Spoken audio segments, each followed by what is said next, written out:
గురుభ్యో నమః. శ్రీ మహాగణాధిపతయే నమః. ఈ సంవత్సరం మొత్తం కూడాను అన్ని రాశుల వారికి కుజుడు మరియు శని ప్రభావం ఉంటుంది. అయితే ఈ కుజ శని ప్రభావాలు తప్పించుకోవడానికి కుజుడికి సంబంధించినటువంటి పరిహారములు, శనికి సంబంధించిన పరిహారాలు కనుక చేసుకున్నట్లయితే ఈ అన్ని రాశుల వారికి, ఇది ఒక రాశి అని కాదు, అన్ని రాశుల వారికి ఈ విధంగా ఉంటుంది కాబట్టి వాటికి సంబంధించిన పరిహారాలు చేసుకున్నట్లయితే వాటి బాధ నుంచి కొంత బయటపడి ప్రశాంతంగా ఉండే ఆస్కారం ఉంటుంది. అయితే ఇప్పుడు మనం ముఖ్యంగా చెప్పుకునేది ఏంటంటే డిసెంబర్ నెలలో ఏ రాశుల వారికి ఏ విధంగా ఉంటుంది, వారు ఏ దేవతని దర్శించాలి, వారు ఏ విధంగా ఉండాలి అనే విషయాన్ని మనం చెప్పుకుంటూ ఉన్నాము. అందరికీ నమస్కారం. సింహరాశి, ఈ సింహరాశి వారికి డిసెంబర్ మొత్తం కూడాను వచ్చేటువంటి లాభం ఏదైతే ఉందో మిశ్రమంగా ఉంటుంది. అంటే కొంత మంచి జరుగుతుంటుంది, కొంత చెడు జరుగుతూ ఉంటుంది. ఈ రాశి వారికి ఇది ఈ నెల మొత్తం కూడా ఈ విధంగా ఉంటుంది. కాబట్టి ఈ రాశి వారు శుక్రుడిని ఆరాధించడం మంచిది. శుక్రుడి యొక్క జపం చేయించుకోవటం, శుక్రుడికి సంబంధించినటువంటి పూజలు ఏది ఉన్నా చేయించుకుంటూనే ఉండాలి. అంతేకాకుండా ఈ రాశి వారికి భార్యాభర్తల మధ్య మనస్పర్ధలు వచ్చే అవకాశం ఉంటుంది. ఈ రాశి వారి యొక్క మాట ఉద్రేకంగా ఉంటుంది. డిసెంబర్ నెలలో ఈ రాశి వారి యొక్క మాట, ప్రతి మాట కూడా ఏదైనా ముఖ్యం అనుకున్న దగ్గర ఉద్రేకాన్ని తెచ్చుకుంటారు. ఆ ఉద్రేకంగా వచ్చేటువంటి మాట ఏదైతే ఉందో అదే వీరిని ప్రమాదంలో పడేసే ఆస్కారం ఉంటుంది. దాన్ని కొంత కంట్రోల్ చేసుకోగలిగితే బాగుంటుంది. అంతేకాకుండా ఆరోగ్య సమస్యలు ఈ రాశి వారికి వచ్చే అవకాశం ఉంది. అనుకోని సమస్యలు వీరిని వెతుక్కుంటూ వచ్చే ఆస్కారం ఉంటుంది. కాబట్టి ఈ సమస్యల నుంచి బయటపడుతూ ముందుకు వెళ్ళాలి. అందుకని వీరు ప్రతి విషయంలో కూడాను ఆచితూచి వ్యవహరించాలి.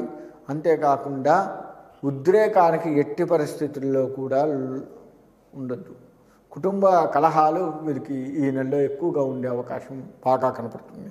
కుటుంబ కలహాల నుంచి బయటపడాలి.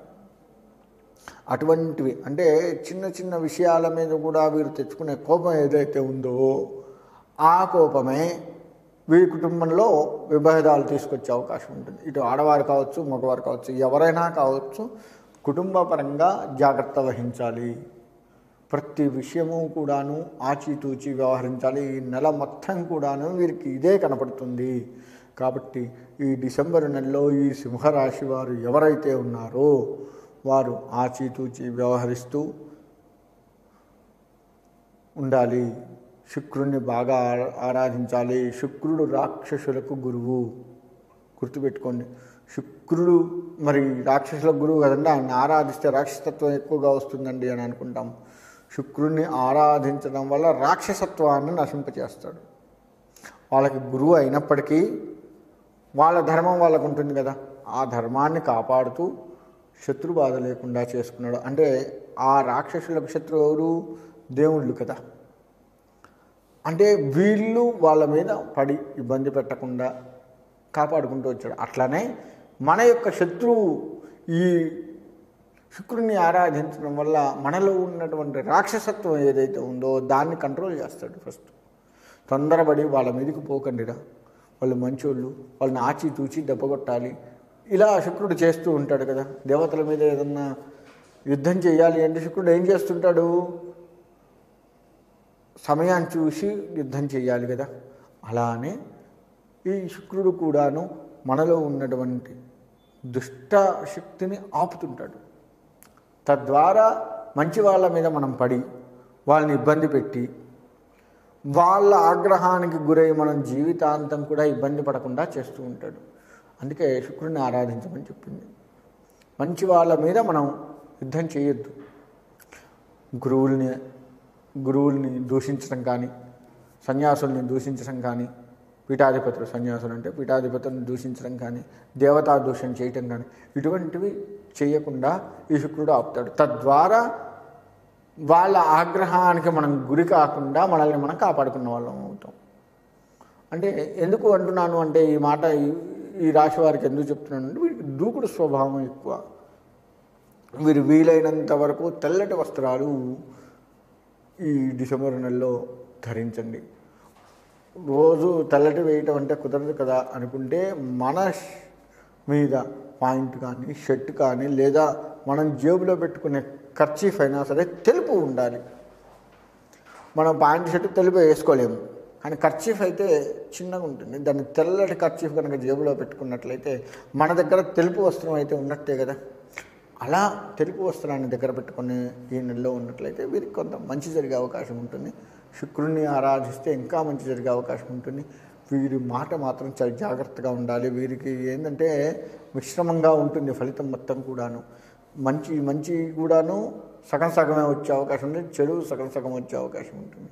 ఈ వచ్చే చెడు సగం ఏదైతే ఉందో మంచిని పూర్తిగా దూరం చేసే అవకాశం ఉంటుంది. ఎందుకంటే వీడికి దూకుడు స్వభావం ఎక్కువ కాబట్టి మాట కఠినత్వంగా ఉంటుంది. కాబట్టి వీరు ఆ పోకడకి ఎక్కువగా పోయే అవకాశం ఉంటుంది. కాబట్టి అటువంటి విషయంలో కొంత జాగరూకులై వ్యవహరిస్తూ మనము ముందుకు గనక సాగినట్లయితే తప్పకుండా ఈ రాశి వారికి బాగుంటుంది అనడంలో ఎటువంటి సందేహము లేదు. శుక్రుడిని ఆరాధించండి, శుక్రుడికి సంబంధించినటువంటి జపము అది చేయించుకోండి, వీలైతే చేసుకోండి. శుక్రుడికి ప్రదక్షిణ నమస్కారాలు చేసుకోండి. తద్వారా వీళ్ళు పురోగతిని సాధించే అవకాశం ఉంటుంది. ఎవరైతే ఈ శుక్రుడిని ఆరాధిస్తారో వారికి చెడు ఫలితం తగ్గుతుంది. తొందరపడి ముందుకు వెళ్ళి కొని తెచ్చుకోకుండా ఉంటారు. ఏ విషయమైనా కానీ, ఏ వృత్తి వారైనా కానీ తొందరపడి అడుగులు ముందుకు వేయొద్దు. ఎట్టి పరిస్థితుల్లో కూడా కొన్ని ప్రేరేపణకు సంబంధించినటువంటి మాటలకు లొంగొద్దు, ఉద్రేకభరితంగా ఉండొద్దు. మనము ఎంత శాంతంగా ఉంటే ఈ రాశి వారికి అంత మంచిది. శుక్రుడిని ఆరాధించడానికి ఇంకొక కారణం ఏంటంటే భార్యాభర్తల మధ్య మనస్పర్ధలు ఏర్పడతాయని చెప్పాను. ఈ భార్యాభర్తలకు ఇలా మనస్పర్ధలు ఏర్పడకుండా చేసేవాడు శుక్రుడు. కాబట్టి శుక్ర ఆరాధన వల్ల భార్యాభర్తల మధ్య సఖ్యత పెరుగుతుంది. శుక్ర ఆరాధన వల్ల సమాజంలో పేరు ప్రతిష్టలు తెచ్చుకోవచ్చు. ఒక్క శుక్ర ఆరాధన ఏం చేస్తుంది అంటే పేరు ప్రతిష్టలను కూడా ఇస్తుంది. సమాజంలో వీళ్ళు మంచి వాళ్ళురా, ఈ షాపుకి పోతే మంచిదిరా, వీళ్ళ దగ్గర ఈ వస్తువు కొనుక్కుంటే మంచిదిరా, తద్వారా మనకు మంచి జరుగుతుంది అని చెప్పేసి ఏ మంచి అయితే వస్తుందో అది శుక్రుడు చేస్తాడు. సమాజంలో పేరు ప్రతిష్టలను తీసుకొచ్చేవాడు కూడా శుక్రుడే. మరి ఈ రాశి వారికి ఈ డిసెంబర్ నెల మొత్తం కూడా బాగాలేదు అని చెప్పాను. కాబట్టి శుక్రుడిని ఆరాధించడం వల్ల భార్యాభర్తల మధ్య అన్యోన్యత పెరగడమే కాకుండా సమాజంలో కీర్తి ప్రతిష్టలు కూడా పెరిగే అవకాశం ఉంటుంది. కాబట్టి ఈ రాశి వారు ఉద్రేకానికి వెళ్లకుండా శుక్రుడిని ఆరాధిస్తూ మంచి ఏదో చెడేదో తెలుసుకుంటూ జాగరూకులై గనక వ్యవహరించినట్లయితే తప్పకుండా మనకు మంచి జరిగే అవకాశం ఉంటుంది. కాబట్టి ఈ రాశివారు ఆడవారు మగవారు కావచ్చు, ఎవరైనా కావచ్చు. ఇంకా ఈ రాశి వారి గురించి చెప్పాలంటే చిన్నపిల్లలు ఎవరైతే ఉన్నారో వారు ఇంకా ఎక్కువగా ఉద్రేకానికి లోనయ్యే అవకాశం ఉంటుంది. ఇక టీనేజ్ వారు, ఖచ్చితంగా టీనేజ్ వారు ఎవరైతే ఉన్నారో వారు చెడుదారులకు ఈ నెల బీజం పడుతుంది. చెడుదారుల్లో వెళ్ళడానికి ఈ నెల బీజం పడుతుంది. అటువంటి వారు తల్లిదండ్రులు అయితే ఆ పిల్లల్ని సరిచేసుకోండి. పిల్లలైతే మీ మేధస్సుకి వదిలిపెడుతున్నాము, గుర్తుపెట్టుకోండి. ఏది మంచి ఏది చెడు చూసుకొని చాలా జాగ్రత్తగా పెద్దవాళ్ళతో డిస్కస్ చేసి అడుగులు వేయటం మంచిది. టీనేజ్ వాళ్ళు ఆ విధంగా ఉన్నట్లయితే ఈ డిసెంబర్ నెలలో వీరికి శుభ ఫలితాలు కలుగుతాయి. లేదు అంటే ఇబ్బందులు పడే అవకాశం ఉంటుంది. కాబట్టి చక్కగా శుక్రుడిని ఆరాధిస్తూ ఇందా నేను చెప్పుకున్నట్లుగా తెల్లటి వస్తువు ఏదైనా మీ దగ్గర ఉండేటట్లుగా కర్చీఫ్ అయినా సరే మీ దగ్గర ఉండేటట్లుగా చేసుకొని ఆ శుక్ర ఆరాధన వల్ల మీరు మంచి ఫలితాన్ని పొందాలి.